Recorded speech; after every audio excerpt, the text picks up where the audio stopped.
बैठे तो हैं सब, अभी देख ही रहे हैं। देखिए अपना इनका बैग में जा करके देखा था। इनका साहब कल बाइक चोरी हो गया है। ये वही वो आए थे, इनको वही वाले कैमरा दिखा रहे हैं। बर्नी चौराहे पर ही बर्नी चौराहे यही चला है, इस पे रिकॉर्डिंग वो दिखा, इस वाले पे अच्छा रिकॉर्डिंग इसमें है। इनको अभी लगाया था तो इलाइट लगा दिया, बर्नी चौराहे पे रिकॉर्डिंग इनको दिखाई कल साहब। मोमोज वाला दिख रहा है? हाँ, मोमोज वाला तो नहीं दिख रहा साहब, आगे का दिख रहा है।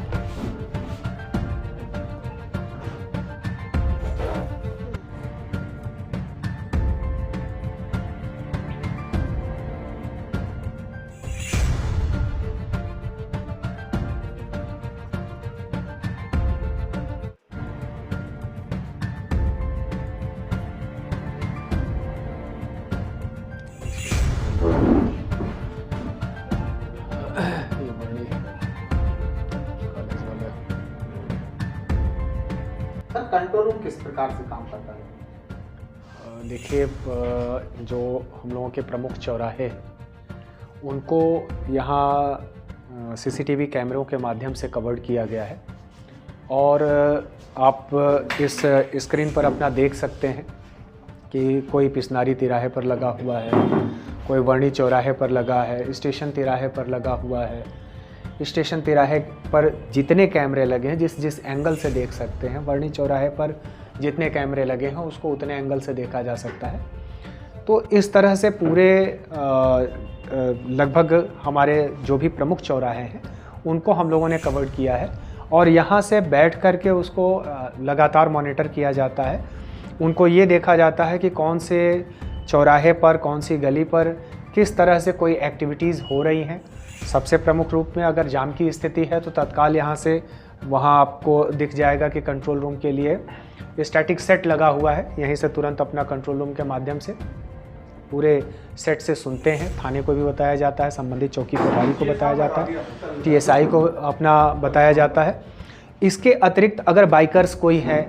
स्टंट कर रहा होगा, तेज़ आवाज़ से अपना निकल रहा होगा, ओवर स्पीड में चल रहा होगा, तो उनको भी हम यहाँ से मॉनिटर करके और उनका चालान करना या उनको अपना नियंत्रित करने का काम अभी शुरू किया गया है। इसमें अभी पहले जागरूकता का लेवल भी है कि लोगों को पहले ये बात पूरी तरह से स्पष्ट हो जाए कि हाँ, इस तरह से अगर हम कोई एक्टिविटी करते हैं तो उस पर तत्काल हम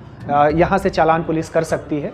ऐसा ना हो कि उनके अनजाने में इस तरह की चीज़ हो, तो हम लोग जागरूकता अभियान भी बीच बीच में चला रहे हैं जिससे कि ये स्पष्ट हो जाए कि हाँ, ललितपुर में कंट्रोल रूम के माध्यम से वो सारी गतिविधियों को देखा जा रहा है। इसी तरह से अगर कोई किसी चौराहे से जैसे बाइक चोरी होने की बात आती है तो भी हम तत्काल अपना बैग में जा कर के और उस समय की रिकॉर्डिंग देख लेते हैं, क्योंकि यहाँ से ये तो नहीं स्पष्ट होता है कि कौन किसकी बाइक लेकर के जा रहा है, लेकिन अगर कंप्लेन आती है तो तत्काल उसको हम मॉनिटर कर सकते हैं और देख सकते हैं फिर किस तरह से वो निकला है, हर उस कैमरे से देखते हुए और उसको हम एनालिसिस करके उसको पकड़ पाते हैं। तो ये हमारे यातायात की व्यवस्था को सुचारू बनाने में, वाहन सुरक्षित रहे इसको बेहतर करने में और साथ ही एक अनुशासित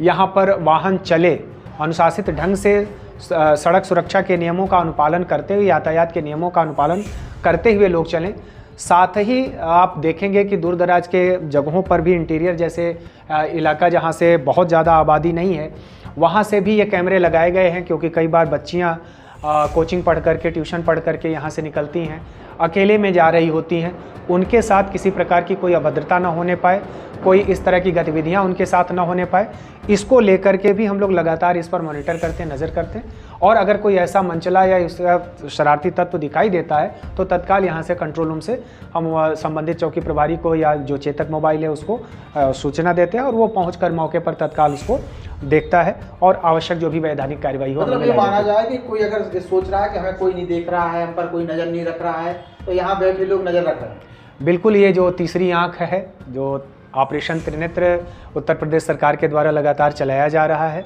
हमारे जो पुलिस महानिदेशक महोदय हैं लगातार इस पर बल देते हैं कि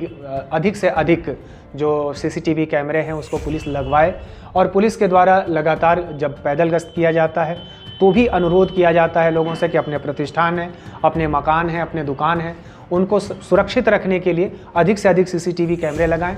और ये भी आग्रह है कि अगर आपके मकान के बगल में अगर केबल कैमरा आपका लगा हुआ है, उसकी फीड हमें दे दीजिए, तो यहाँ से बैठे आपके मकान के सामने इसकी चीज़ें भी, आपके दुकान के सामने की चीज़ों को भी हम यहाँ से मॉनिटर कर सकते हैं। विशेषकर से जैसे सराफा बाज़ार है या इस तरह के जो बड़े प्रतिष्ठान हैं जो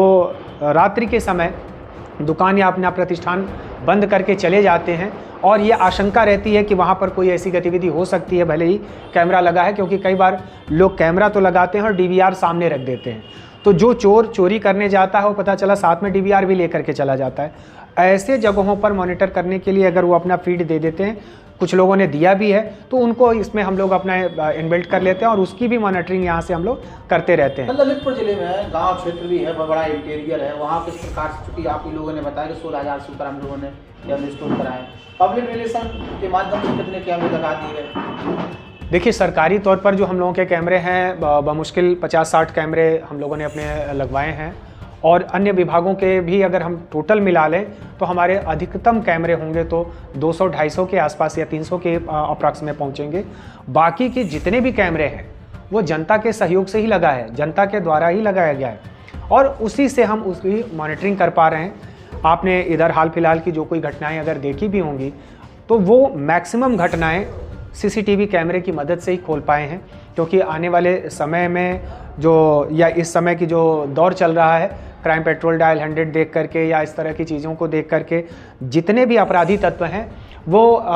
प्रायः मोबाइल फ़ोन यूज करने से बचते हैं, क्योंकि उन्हें ये पता चल गया कि सर्विलांस के माध्यम से पुलिस जल्दी उसको पकड़ लेती है, तो मोबाइल फ़ोन का इस्तेमाल प्रायः अपराधी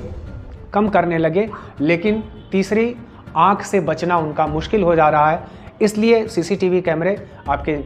चैनल के माध्यम से मैं अभी भी अपील करता हूं, अधिक से अधिक लोग सीसीटीवी कैमरे लगवाएं, जिससे कि अपनों को भी सुरक्षित रखें, अपने नगर को सुरक्षित रखें, अपने गांव को सुरक्षित रखें, जिले को सुरक्षित रखें, खुशहाल रहें और हम सबको भी इसी तरह से सहयोग प्रदान करते रहें।